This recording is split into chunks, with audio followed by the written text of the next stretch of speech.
Hi hello welcome to TV. తెలంగాణలో లగచర్ల లడాయి కొనసాగుతుంది. తాజాగా బీఆర్ఎస్ వర్కింగ్ ప్రెసిడెంట్ చెర్లపల్లి జైలుకి వెళ్లారు. అక్కడ కొడంగల్ మాజీ ఎమ్మెల్యే పట్నం నరేందర్ రెడ్డిని కలిసి పరామర్శించారు. ఈ సందర్భంగా కీలక వ్యాఖ్యలు చేశారు. కేసీఆర్ అండగా ఉంటారని భరోసా ఇచ్చారు. చెర్లపల్లి జైల్లో కొడంగల్ మాజీ ఎమ్మెల్యే పట్నం నరేందర్ రెడ్డిని కలిసి పరామర్శించారు బీఆర్ఎస్ వర్కింగ్ ప్రెసిడెంట్ కేటీఆర్. ఈ సందర్భంగా కేటీఆర్ సంచలన కామెంట్ చేశారు. పేద, గిరిజన, బలహీన వర్గాల రైతుల తరపున పోరాటం చేసిన పాపానికి నరేందర్ రెడ్డి జైలు పాలయ్యాడని వ్యాఖ్యానించారు.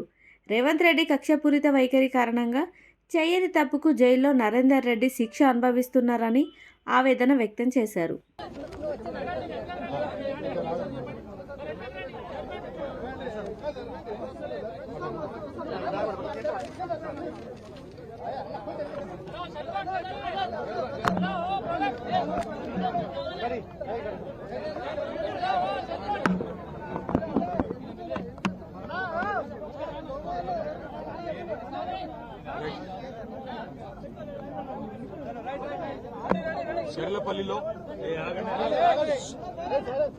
చెర్లపల్లిలో ఈరోజు సెంట్రల్ జైల్లో ఉన్న మా నాయకుడు, మా సోదరుడు, కొడంగల్ మాజీ శాసనసభ్యుడు, పేద, గిరిజన, దళిత, బలహీన వర్గాల రైతుల తరపున పోరాటం చేసిన పాపానికి ఈరోజు జైలు పాలై రేవంత్ రెడ్డి కక్షపూరిత వైఖరి వల్ల జైల్లో శిక్షణ అనుభవిస్తున్న, చేయని తప్పుకు శిక్షణ అనుభవిస్తున్న మా సోదరుడు నరేందర్ రెడ్డి గారిని కలిసి నేను, మా మహబూబ్ నగర్ జిల్లా పార్టీ అధ్యక్షులు మాజీ మంత్రి లక్ష్మారెడ్డి గారు, మరొక మాజీ మంత్రి పెద్దలు శ్రీనివాస్ గౌడ్ గారు, మాజీ హోంమంత్రి ఎమ్మెల్సీ మహమూద్ అలీ గారు, ఉప్పల్ ఎమ్మెల్యే లక్ష్మారెడ్డి గారు, మేడ్చల్ జిల్లా పార్టీ అధ్యక్షుడు ఎమ్మెల్సీ షంబీపూర్ రాజు గారు, మల్కాజ్గిరి పార్లమెంటు మొన్ననే పోటీ చేసిన బీఆర్ఎస్ అభ్యర్థి రాగిడి లక్ష్మారెడ్డి గారు అందరం కలిసి వారిని పరామర్శించడం జరిగింది. నేను పట్నం నరేందర్ రెడ్డి గారికి మనస్ఫూర్తిగా అభినందనలు తెలియజేస్తా ఉన్నాను. ఎందుకు అంటే ఆయనని కలిసినంతసేపు ఆయన మాకు చెప్పింది ఒకటే, మాట్లాడింది ఒకటే. అన్న, నా గురించి వదిలేయండి, నేను బాగానే ఉన్నాను, నేను బాగానే ఉంటాను. చేయని తప్పుకు ఇవాళ 30 మంది అమాయక పేద రైతులను జైల్లో పెట్టినారు. వాళ్లను విడిపించండి, వాళ్ల కోసం పోరాటం చేయండి. మా కొడంగల్ రైతుల పక్షాన నిలబడండి, మా కొడంగల్ గిరిజనుల కోసం కొట్లాడండి, మా కొడంగల్లోని దళిత, బలహీన వర్గాల రైతుల భూములు గుంజుకుంటున్నారు, అక్కరలేని ఫార్మా విలేజ్ను రుద్దుతున్నారు అని చెప్పి ఆయన బాధపడతా ఉన్నాడు. వాస్తవం ఏంటి అంటే ఈరోజు సంగారెడ్డి జైలు నుంచి మొదలు పెడితే చెర్లపల్లి జైలు దాకా అమాయకులేమో జైల్లో ఉన్నారు. కానీ కొడంగల్ నుంచి కొండారెడ్డిపల్లె దాకా అరాచకాలు చేస్తున్న దుర్మార్గులేమో ఇవాళ గద్దెనెక్కి కూర్చున్నారు. మీరు చూస్తా ఉన్నారు.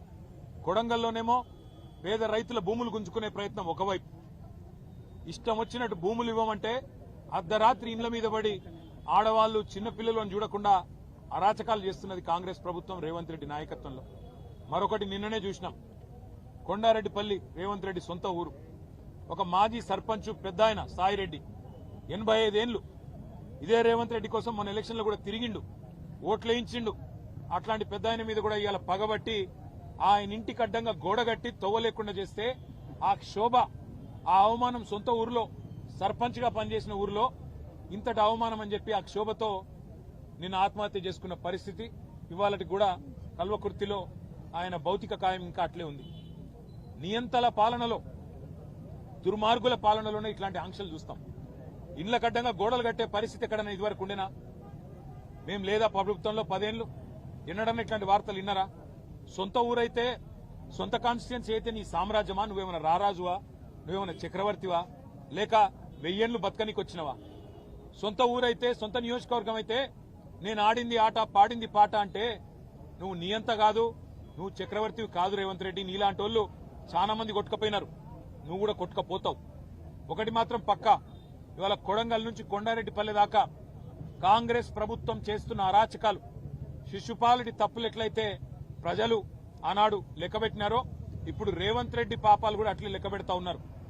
భూ కుంభకోణాలు, ఫార్మా విలేజ్ల పేరిట చేస్తున్న దౌర్జన్యాలు, పేద గిరిజన రైతుల మీద, వారి కుటుంబాల మీద అర్ధరాత్రి బందిపోట్లను పట్టుకుని తప్పుడు పోయినట్టు 100 మంది పోలీసులు పోయి దాడి చేయడం, విచ్చలవిడిగా అధికారం ఉంది కదా అని చెప్పి ఇవాళ సాయిరెడ్డి గారు గాని, అనుముల గురవారెడ్డి గాని ఆత్మహత్యలు చేసుకునే విధంగా వారి మీదకి ఒత్తిడి తెచ్చి సొంత గ్రామంలో చేస్తున్న అరాచకం, ఇవన్నీ కూడా పాపం పండే రోజు దగ్గరలోనే ఉన్నది.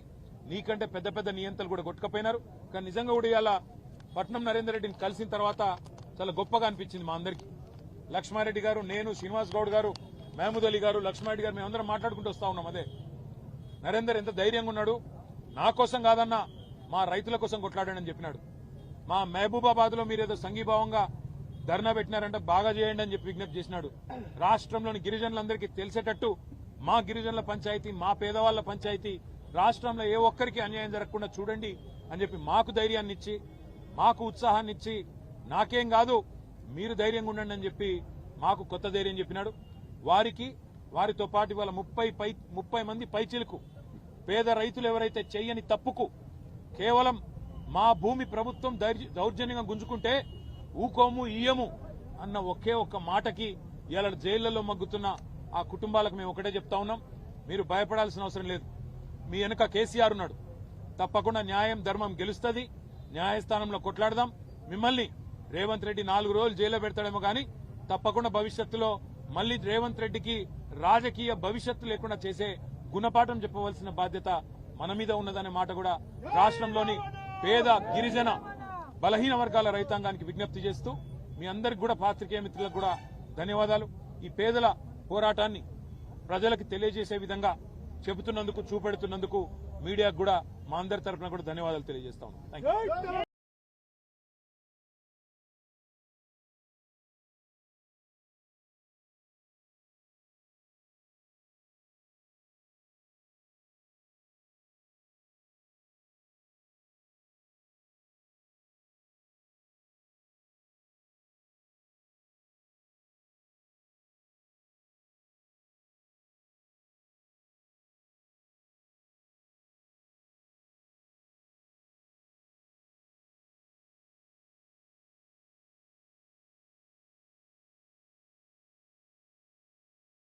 స్వాతి, లైక్ చేయండి, షేర్ చేయండి, కమెంట్ చేయండి అండ్ సబ్స్క్రైబ్ చేయండి GRTV. Hi, this is Monica. Please like, share and subscribe GRTV.